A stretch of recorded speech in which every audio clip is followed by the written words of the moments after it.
Tudo bom, pessoal? Falando aqui de reflexão de uma onda. A onda sofre reflexão quando propagando-se em um dado meio atinge a interface de separação com outro meio e em seguida volta a se propagar no meio inicial.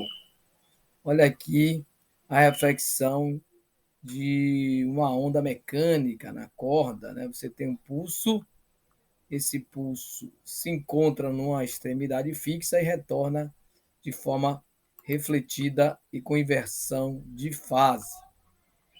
E se a extremidade for solta, né, ela ocorre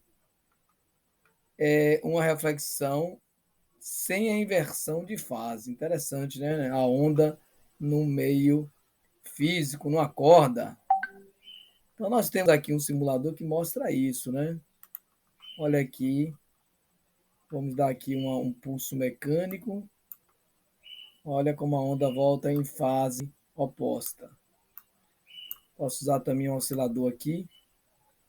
Está muito rápido, né? Vamos aqui para um pulso. Olha como a fase volta no sentido contrário. Posso aumentar aqui, colocar uma régua, um cronômetro, uma linha de referência, para a gente fazer alguns cálculos, né?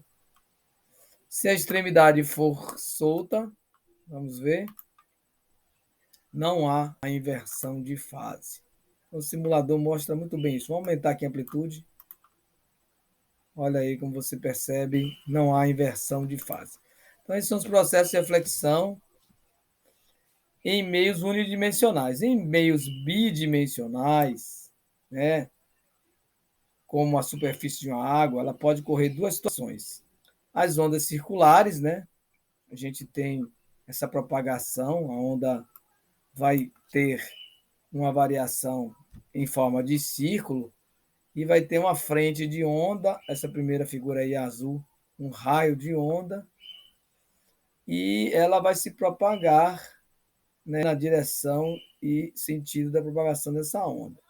O comprimento de onda é a distância entre as duas frentes, nós já sabemos disso. O formato das ondas refletidas no obstáculo, como é que elas vão ser?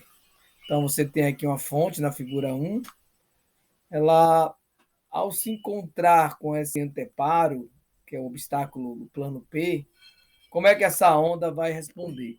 Observe, ela vai ter um comportamento de reflexão. Ela vai refletir na direção C e na direção D. E já será gerado um novo foco, né? Na verdade, uma nova fonte. Então, isso é a ideia, né? Ele sofre reflexão de modo que cada ponto do obstáculo torne-se uma fonte secundária. Esse é o princípio da reflexão, ou seja, os raios incidentes sofrem reflexão e retornam de modo que os ângulos entre a normal e o raio incidente sejam iguais. Então, destacando aqui os ângulos. O ângulo de incidência, né, da fonte principal vai ser igual ao ângulo de reflexão dessa fonte que a gente chama de F', que é a fonte secundária. Então, a gente tem esse caso aqui mostrando, ó, o azul, as ondas sendo se propagando, chegando no obstáculo e sendo refletidas com o mesmo ângulo. Posso aumentar a velocidade aqui para visualizar mais rápido. Posso alterar o ângulo, ó. Vamos dar um start aqui. Então, isso acontece nas ondas e também acontece nos raios de luz. Então, esse aqui é o processo de reflexão de ondas.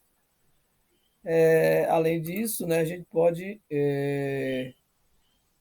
interpretar aqui essa figura, né, que ela fala exatamente das ondas refletidas sobre aqui esse obstáculo. Olha como elas retornam quando o ângulo, né, ela é um ângulo perpendicular ao obstáculo. Ó.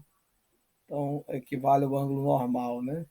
Então, aqui é como se tivesse uma fonte originária lá dentro, após o obstáculo, né? É uma fonte chamada fonte secundária.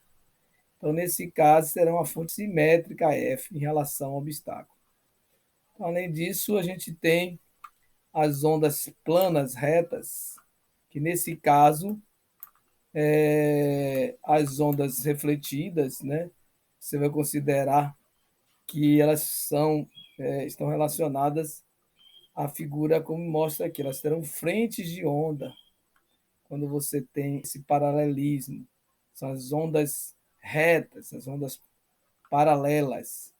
Então, as frentes de ondas e os raios de ondas são retas paralelas e, consequentemente, perpendiculares. O comprimento de onda continua sendo a diferença entre as duas frentes. Como determinar o formato das ondas retas refletidas no obstáculo? Usa exatamente, no caso, a mesma lei, né? Os raios de incidentes serão iguais aos raios refletidos em termos do ângulo em relação à normal, esse n aqui. Então, a ideia é essa. Lembrando que a velocidade de propagação e o comprimento de onda, incidentes e refletidos, não alteram, são os mesmos, pois o meio é o mesmo. Inclusive, a frequência também não muda, que é a mesma da fonte. Tá bom? Então, esse aqui a gente veio e conversou um pouquinho sobre reflexão de ondas. Então, a onda tem essa característica também de ter um processo de reflexão. Até a próxima.